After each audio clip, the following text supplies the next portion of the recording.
Devda. Mister Devda, बहुत शुक्रिया आपका समय देने के लिए। स्वागत है आपका 18 आवर्स स्वदेश पर। सर, मार्केट के सिचुएशन को आप कैसे देख रहे हैं? क्योंकि जो मुश्किलें पिछले हफ्ते थीं कमोबेश अभी भी बरकरार हैं। एक छोटी सी राहत कि 2 शिप्स को ईरान ने सेफ पैसेज इंश्योर किया है स्ट्रेट ऑफ हॉर्मुज से, लेकिन बाजार उसके कोई बहुत ज्यादा खुश नहीं है। आप जरा बताइए कि आप बाजार में यहां से आगे की राह कैसे देख रहे हैं और क्या फैक्टर्स होंगे? देखिए, इस समय ऑयल जो है काफी वॉलेटाइल है, लगभग $100 के आसपास ट्रेड कर रहा है। लेकिन यदि आप थोड़ा सा हिस्ट्री देखें तो 2007 में ऑयल जब $150 के आसपास गया था, तब इंडिया रफली 900 मिलियन बैरल जो है इंपोर्ट कर रहा था। उसका टोटल बिल जो है रफली $145 बिलियन होता था, जो कि उस समय की हमारी जीडीपी $1 ट्रिलियन का 14 से 15% इंपोर्ट था। फास्ट फॉरवर्ड आप देखेंगे तो इकोनॉमी 1 ट्रिलियन से 5 ट्रिलियन हो गई है, और हमारा ऑयल इंपोर्ट जो मात्र 2 गुना बढ़ा है, रफली 900 मिलियन बैरल से 1.7 1.8 बिलियन बैरल। और यदि आप हिस्टोरिकली या थ्योरेटिकली $150 का भाव मान भी ले तो टोटल अमाउंट रफली $300 बिलियन के आसपास होगा, जो कि 6 से 7% हमारा जीडीपी होगा। तो जो लास्ट 20-25 सालों में गवर्नमेंट ने जो काम किया है इन टर्म्स ऑफ चाहे आप इथेनॉल ब्लेंडिंग की बात करें, चाहे आप ईवी एज अ व्हीकल की बात करें या सीएनजी पुश की बात करें, उससे जो ऑयल का जो जीडीपी इंटेंसिटी है वो काफी कम हो गया है। तो यस, थोड़ा वॉलेटिलिटी है, लेकिन the impact is little bit lower. House hold यदि सेविंग की बात करें, house hold energy kind of spend की बात करें, तो यूएस और कनाडा जैसे मार्केट रफली 3 से 4% अपनी होम एनर्जी के ऊपर अपना इनकम का स्पेंड करते हैं। इंडिया में आई थिंक वो परसेंटेज रफली 6 से 7% है। तो यस, इससे थोड़ा सा इन्फ्लेशन जो है ऊपर होने की संभावना है, लेकिन फ्रॉम जीडीपी के पर्सपेक्टिव से देखें तो इंटेंसिटी थोड़ा सा कम है।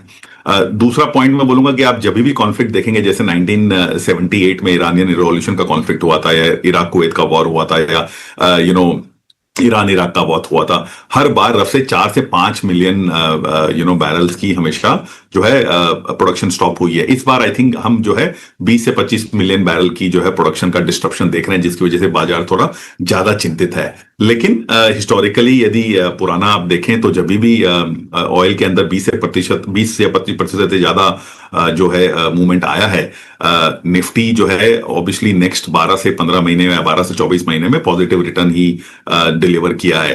तो अभी आई थिंक थोड़ा सा कंसर्न ज्यादा है, थोड़ी सी जियोपॉलिटिकल अनसर्टेनिटी ज्यादा है। आई थिंक सूनर और लेटर ये सेटल हो जाएगा and market will return to fundamentals.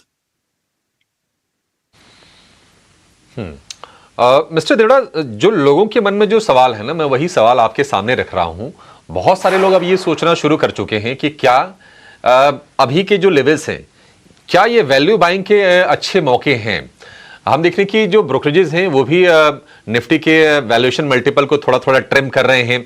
अगर ये और सिटी का ये कहना है कि अगर $100 के ऊपर अगर क्रूड बना रहा 3 महीने तक तो ईपीएस एस्टिमेट को भी वो घटाएंगे। आप क्या राय दे रहे हैं जो निवेशक हैं? क्या अभी खरीदारी करें या किसी को फ्रेश बाइंग करनी हो? देखिए, मतलब मार्केट को टाइम तो नहीं करना चाहिए, हम लार्जली जानते हैं, बट इन्वेस्टर का सेंटिमेंट, इन्वेस्टर बिहेवियर थोड़ा अलग काम करता है। आप कैसे गाइड कर रहे हैं? देखिए, हिस्टोरिकली हम ऑलरेडी एट निफ्टी लेवल 10 साल की एवरेज वैल्यूएशन के नीचे हैं। आप फॉरवर्ड बेसिस पे देख लीजिए, ट्रेलिंग बेसिस पे देख लीजिए। आई थिंक बिकॉज निफ्टी ने लास्ट 12 से 15 महीने में कोई रिटर्न नहीं दिया है और अर्निंग्स कंटिन्यू रही है, हम जो है ऑलरेडी एक वैल्यू बाइंग जोन में आ चुके हैं। क्या ये मार्केट का बॉटम है? शायद ये कोई नहीं बता सकता, लेकिन हमें लगता है कि ये बहुत क्लोज टू द बॉटम है। आई थिंक जैसे ही मार्केट थोड़ा सा सुधरेगा विद रिस्पेक्ट टू सर्टेनिटी, जैसे ही आपको जियोपॉलिटिकल में थोड़ा सा भी बदलाव दिखेगा, थोड़ी सी भी सर्टेनिटी दिखेगी, I think market will come back to fundamentals. तो आई थिंक अभी एट दिस पॉइंट टाइम काफी सारे स्टॉक्स, काफी सारे सेक्टर्स, चाहे आप लार्ज कैप की बात करें, मिड कैप की बात करें, स्मॉल कैप की बात करें, हर जगह आपको सेल अवेलेबल है in terms of buying good stocks which can double up their earning 4 to 5 years। So ऐसे स्टॉक्स, ऐसे सेक्टर्स में देखें जहां पे अर्निंग बरकरार है, जहां पे अर्निंग पे बहुत ज्यादा प्रेशर नहीं है, और यदि वहां पर 4 से 5 साल में अर्निंग आपकी डबल हो रही है, तो जियोपॉलिटिकली अनसर्टेनिटी के अलावा भी आपका थोड़ा एक्स्ट्रा पैसा बन सकता है। मिस्टर देवड़ा, बाजार के लिए हमने कई सारे अनसर्टेनिटीज देखे। भारत पाकिस्तान के बीच भी बिल्कुल युद्ध जैसा माहौल था। हमने रशिया और यूक्रेन का युद्ध देखा है कि लगातार वो जारी है। हमास और इजराइल हिजबुल्लाह वाला जो मामला था, हमने देखा कि वो काफ़ी हद तक वो भी परेशान कर रहा था। लेकिन इस बार जो फॉल आई है ये कोविड में जो मार्च में जो फॉल आई थी मार्च 2020 में, उससे कहीं ज्यादा सीवियर फॉल है। और मार्केट कैप इरोजन के लिहाज से मैं बातचीत कर रहा हूं।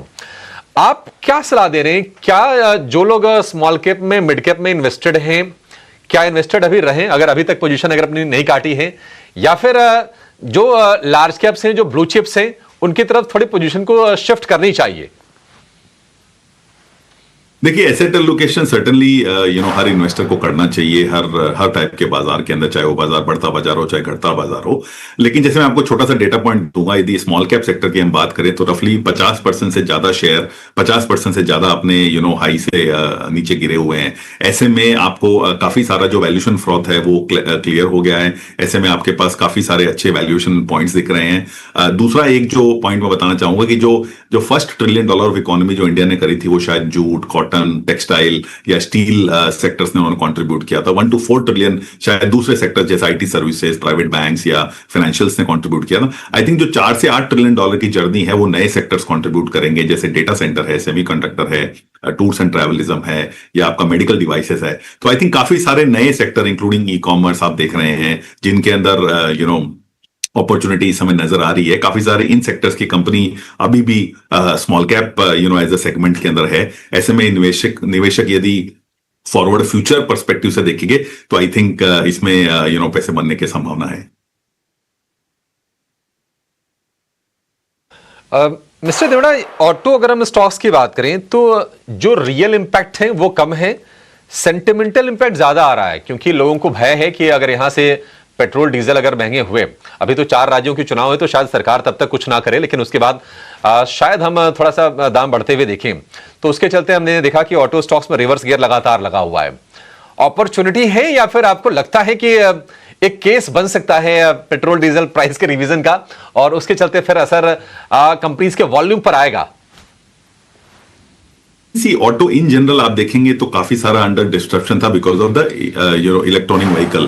जो लोगों को लग रहा था कि काफी सारी कंपनियां इलेक्ट्रॉनिक व्हीकल जो है मार्केट डिस्टर्ब कर देगा, तो यदि इलेक्ट्रॉनिक व्हीकल मार्केट डिस्टर्ब करेगा तो एनीवे जो ट्रेडिशनल ऑटो प्लेयर्स हैं जिनका जो पेट्रोल या डीजल से जो गाड़ियां चलती है उनका एनीवे थोड़ा वॉल्यूम आई थिंक वॉल्यूम थोड़ा कम था। But I think let us put it this way कि गवर्नमेंट के पास ऑलवेज ऑप्शन है इथेनॉल ब्लेंडिंग बढ़ाने के लिए।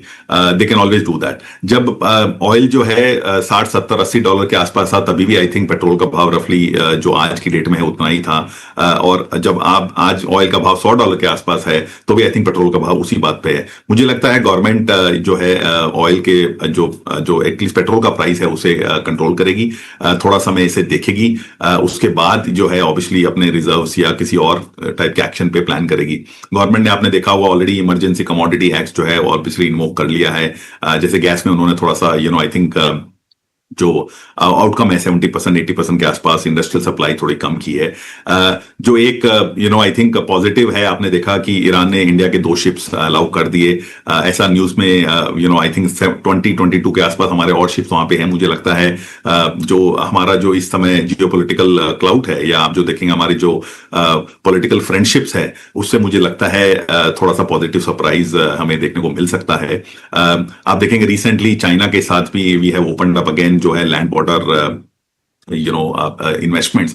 तो मुझे लगता है जो जैसे यूएस ने आपको रशिया से ऑयल बाय करने वाला हो किया, I think China can be a big surprise in the pack.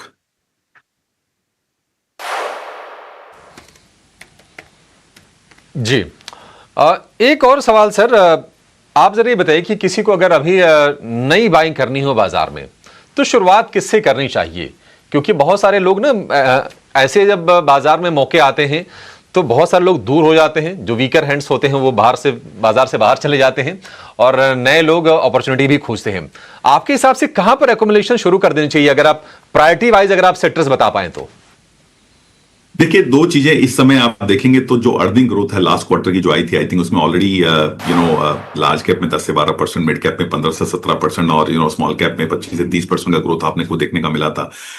Despite यदि आपको लगता है कि भाई थोड़ा सा ऑयल प्राइस बढ़ेगा, कमोडिटीज के प्राइस बढ़ेंगे, यदि आपके रॉ मटेरियल्स के प्राइस बढ़ेंगे और उससे मार्जिन इंपैक्ट भी 3 से 4% आता है, उसके बाद भी मुझे लगता है यदि ये ग्रोथ कंटिन्यू रहेगी बिकॉज 85% जो है हमारा इकोनॉमी डोमेस्टिक कंजम्पशन ड्रिवन है, तो यदि अर्निंग ग्रोथ सस्टेन रही तो आई थिंक सबसे ज्यादा अपॉर्चुनिटी समय है स्मॉल कैप और मिड कैप में आपको नजर आएगी। ऐसे में डाइवर्सिफाइड जो फंड है उसमें निवेश कर रहे।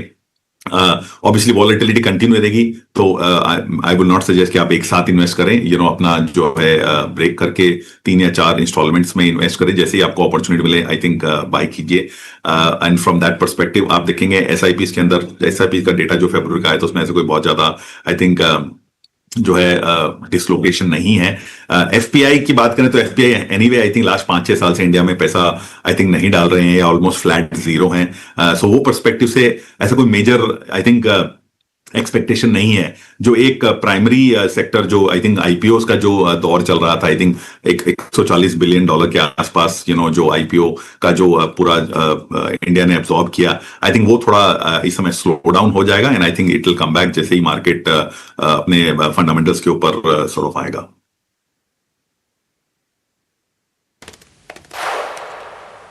ठीक है, ठीक है। मिस्टर देवड़ा, बहुत शुक्रिया आपके बहुत ही बारीक एनालिसिस के लिए बाजार को लेकर, और आपने हमारे दर्शकों की हैंड होल्डिंग की, उनको गाइड किया। बहुत बहुत शुक्रिया सर आज हमें समय देने के लिए। बाजार आप देखिए दिन के निचले